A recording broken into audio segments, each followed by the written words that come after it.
Bollywood silver screen presenting yes man. ये कहानी है कार्ल की।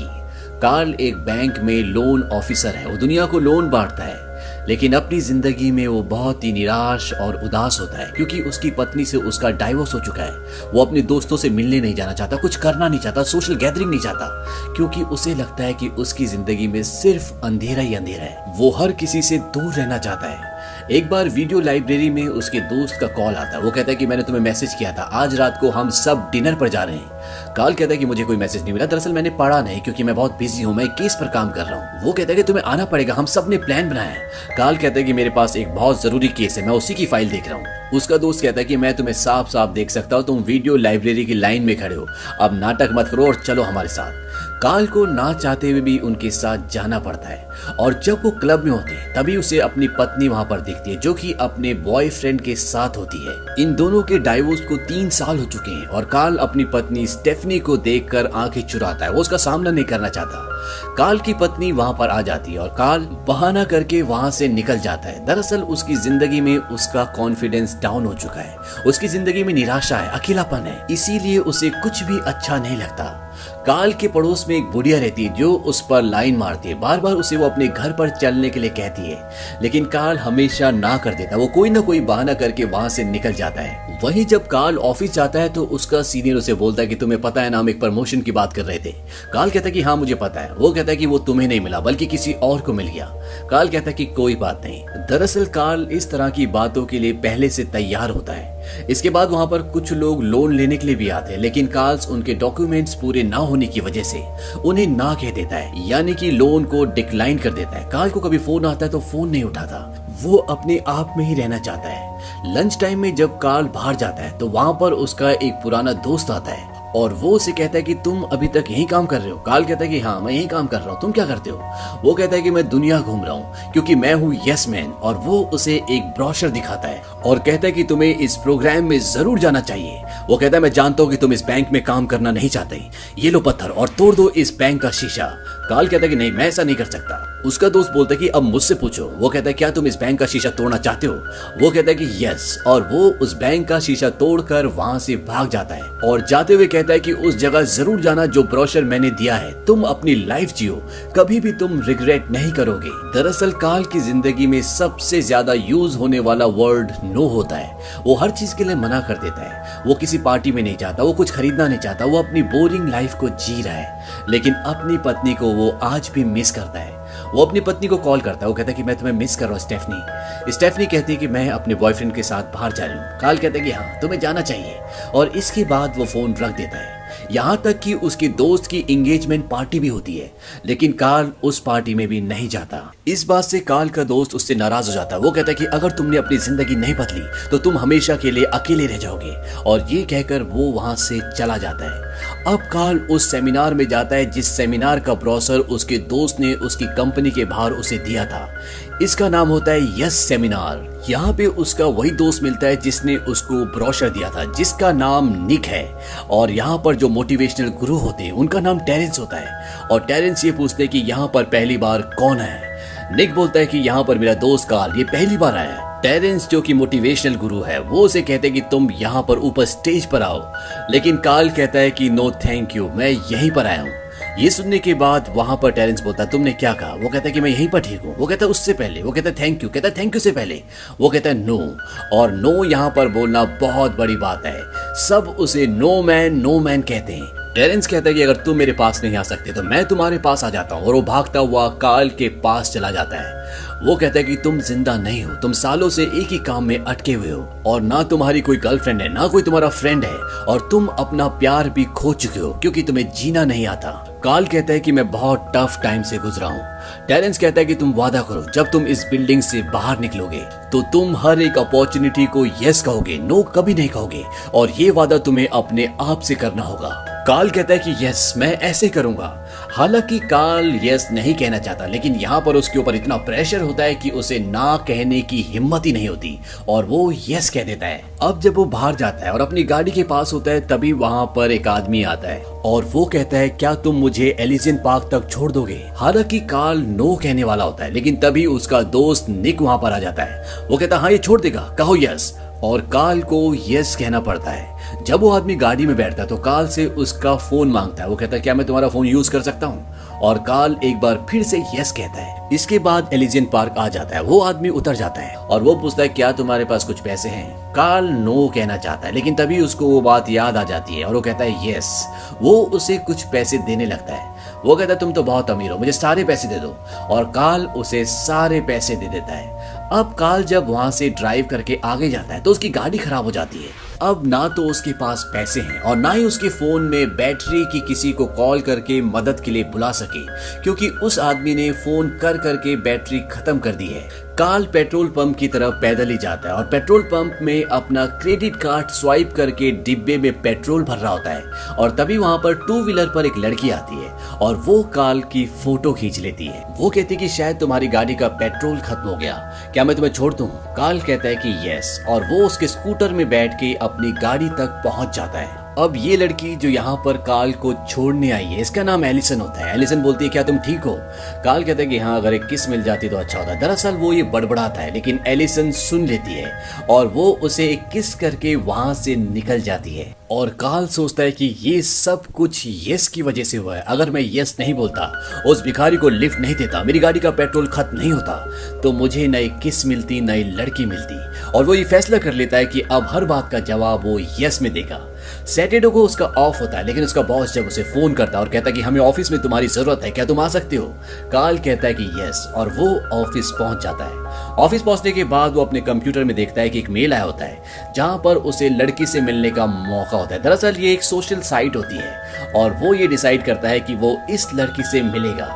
तभी वहां पर एक औरत आती है। वो कहती है कि मेरा केक बनाने का बिजनेस है और मुझे लोन चाहिए। हालांकि इनके बैंक छोटे मोटे लोन्स नहीं देती, लेकिन कार्ल ने फैसला कर लिया है कि वो नो नहीं बोलेगा, इसीलिए वो यस कह के इस औरत को लोन दे देता है। साथ ही साथ वो अपने दोनों बेस्ट फ्रेंड से भी मिलने जाता है, जिन्हें वो हमेशा टाल देता था। और वो ने कहता है कि मैं कितना बड़ा पागल था, अब मैं हर चीज को यस कहता हूँ, ये मेरी जिंदगी में बदलाव लाता है। उसका दोस्त वेट्रेस को बुलाता है और वो कहता है कि यहाँ पर ड्रिंक्स लाना बंद मत करना, और बिल देगा हमारा दोस्त कार्ल। कार्ल तुम बिल दोगे ना? कार्ल कहता है यस, मैं बिल दूंगा। और कार्ल यहाँ पर दारू पीने के बाद बहुत डांस करता है, वो मस्ती करता है, लड़ाई करता है, सब कुछ करता है। और कार्ल आज बहुत खुश होता है, इतना खुश वो शायद ही पहले कभी हुआ हो। लेकिन यस बोलने की ये हैबिट अगली मॉर्निंग उसे भारी पड़ जाती है।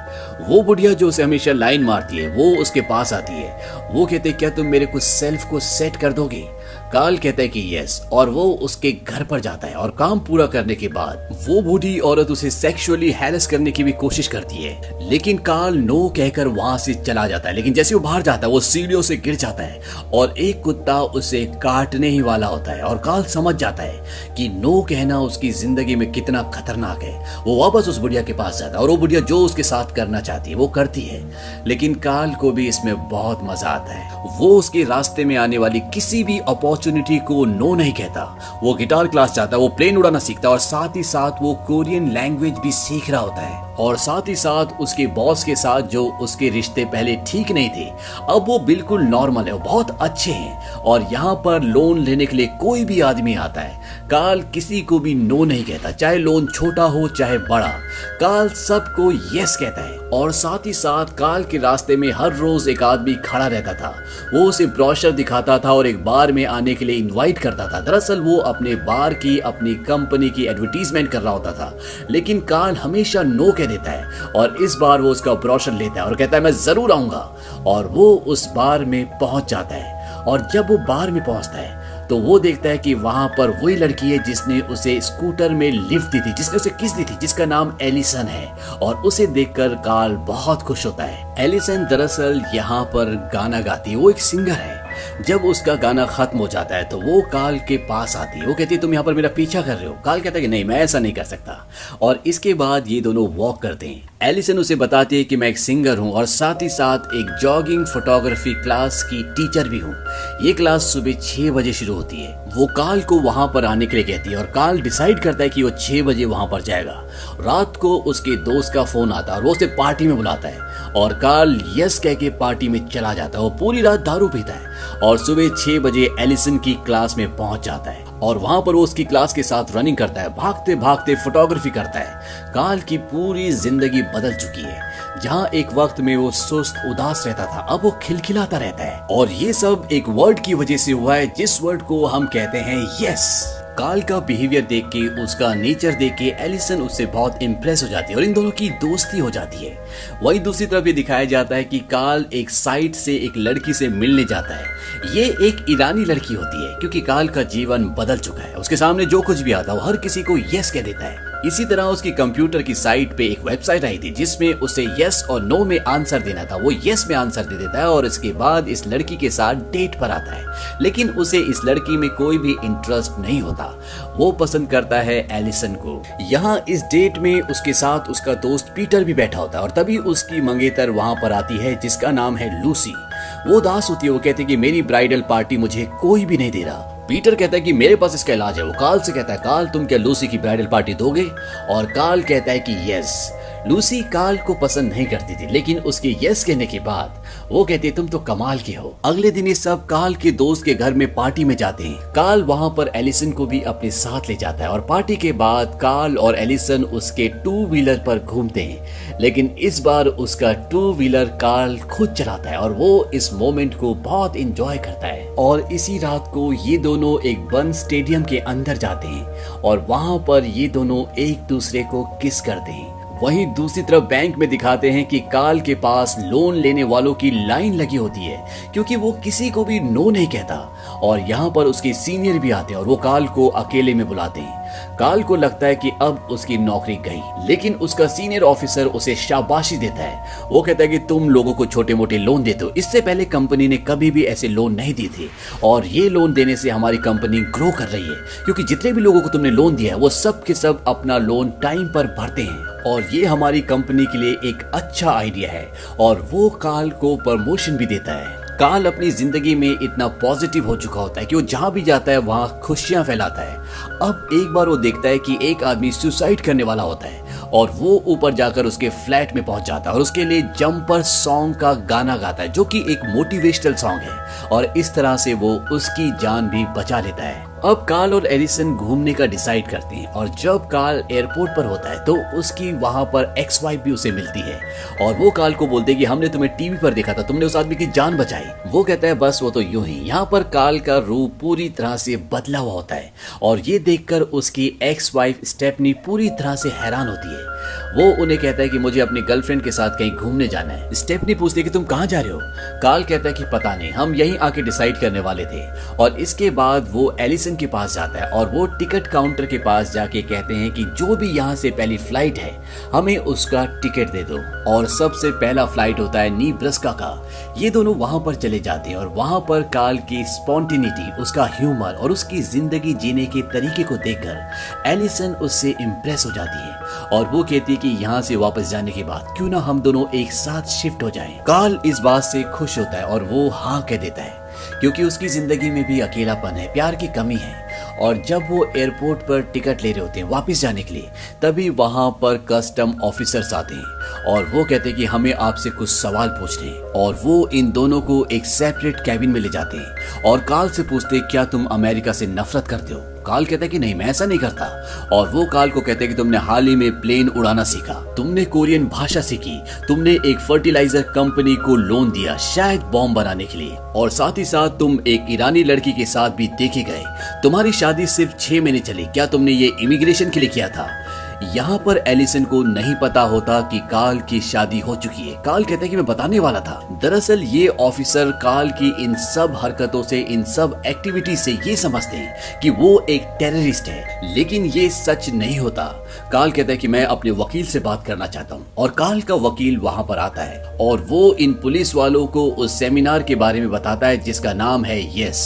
वो कहता है कि इसीलिए मेरा क्लाइंट हर एक सवाल का जवाब यस में देता है और जिसके चलते उसने इन सब एक्टिविटीज में हिस्सा लिया। अब यहाँ पर एलिसन को ये लगता है कि कार्ल ने उसकी जिन भी बातों का जवाब यस में दिया है वो सिर्फ इस यस सेमिनार की वजह से दिया है, क्योंकि वो नो नहीं बोलता और उसे लगता है इसीलिए वो उसके साथ घूमने गया था, इसीलिए इसीलिए उसने उसके साथ रहने के लिए यस कहा। और अब उसे ये लगता है कि कार्ल ने सब कुछ झूठ बोला था और वो उससे नाराज होकर वहां से चली जाती है। और एलिसन के जाने से कार्ल की जिंदगी में उदासी आ जाती है।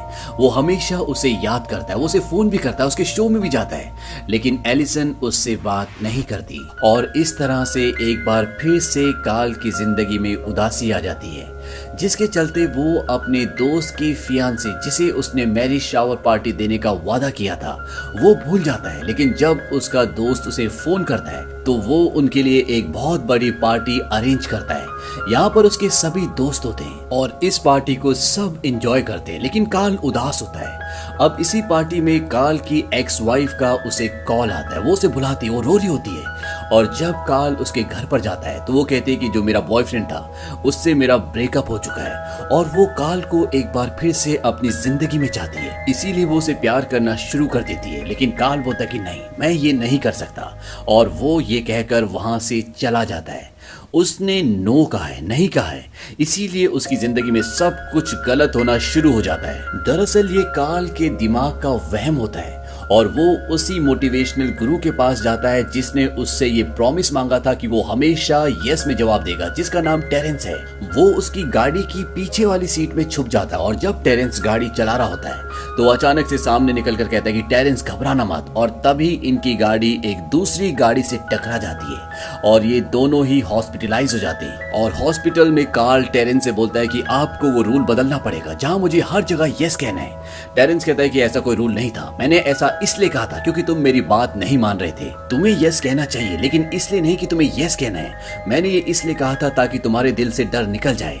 तुम्हें यस तभी कहना चाहिए जब वो तुम्हारे दिल से आए। कार्ल अब सारी बात समझ जाता है, वो कहता है मैं समझ गया, और वो अपने दोस्त से टाइम पूछता है। उसका दोस्त बोलता है कि 5:40, और ठीक 6 o'clock एलिसन की क्लास होती है और कार्ल वहां पर पहुंच जाता है। वो एलिसन को कहता है कि मैंने तुम्हें जो भी यस कहा था वो दिल से कहा था, सिर्फ एक यस को छोड़ के, जब तुमने साथ रहने की बात कही थी। दरअसल कार्ल वहां पे थोड़ा सा हिचकिचा गया था। कार्ल कहता है कि ये जिंदगी के बड़े फैसले हैं, ये सोच समझ के करने चाहिए। एलिसन कहती है लेकिन तुम हर चीज के लिए यस कहते हो, मुझे कैसे पता चलेगा कि कौन सा सच है और कौन सा झूठ है। कार्ल कहता है कि अगर मैं ऐसा नहीं करता तो मैं क्या तुमसे मिलता। पुराना कार्ल किसी भी चीज में इंटरेस्टेड नहीं होता था, उसे जिंदगी जीना नहीं आता था। मैंने सोचा कि मैं यस कहकर अपनी जिंदगी बदल सकता हूँ, जिंदगी को जीना सीख सकता हूँ। और अगर पहले मैं तुमसे मिलता भी तो मैं तुमसे बात नहीं कर पाता, क्योंकि तुम मुझसे बिल्कुल अलग हो। तुम्हें जिंदगी जीना आता है, तुम वही करती हो जो तुम करना चाहती हो। लेकिन एक बात सच है, मैं तुमसे बहुत प्यार करता हूँ। और एलिसन को भी उस पर विश्वास हो जाता है कि कार्ल सच कह रहा है। कार्ल को अब ये भी पता है कि वो नो कह सकता है और उसे यस तभी कहना है जब उसके दिल से यस आए। इसके बाद ये दोनों एक दूसरे के गले लग जाते हैं और इस तरह से इस कहानी की हैप्पी एंडिंग हो जाती है। इस कहानी से हमें ये सीखने को मिलता है कि अगर किसी की जिंदगी में उदासी है, निराशा है या दुख है, हमें उसे पाल कर नहीं रखना चाहिए, बल्कि जिंदगी में आगे बढ़ना चाहिए, खुश रहना चाहिए, अपने चारों तरफ खुशियां फैलानी चाहिए, पॉजिटिविटी रखनी चाहिए। अगर आप ऐसा करते हो तो जिंदगी आपको नए नए रास्ते और नए नए मौके देती है। और यही हुआ था कार्ल के साथ। जब कार्ल यस कहना शुरू करता है तो उसकी जिंदगी में नई नई चीजें आना शुरू हो जाती है, वो नई नई चीजें सीखना शुरू कर देता है, जिससे उसकी सोच पूरी जिंदगी बदल जाती है। और उसके आसपास जो लोग होते हैं उनका भी कार्ल के प्रति पूरी तरह से नजरिया बदल जाता है। वो कार्ल की तरह बनना चाहते हैं, उसका साथ चाहते हैं। तो ये थी पूरी कहानी यस मैन की। ये मूवी 2008 में रिलीज हुई थी। IMDb पर इसकी रेटिंग है 6.8। इस मूवी का बजट था $70 मिलियन और बॉक्स ऑफिस पर इसने कमाई की थी $224 मिलियन की। उम्मीद करते हैं कि ये कहानी आपको पसंद आई होगी।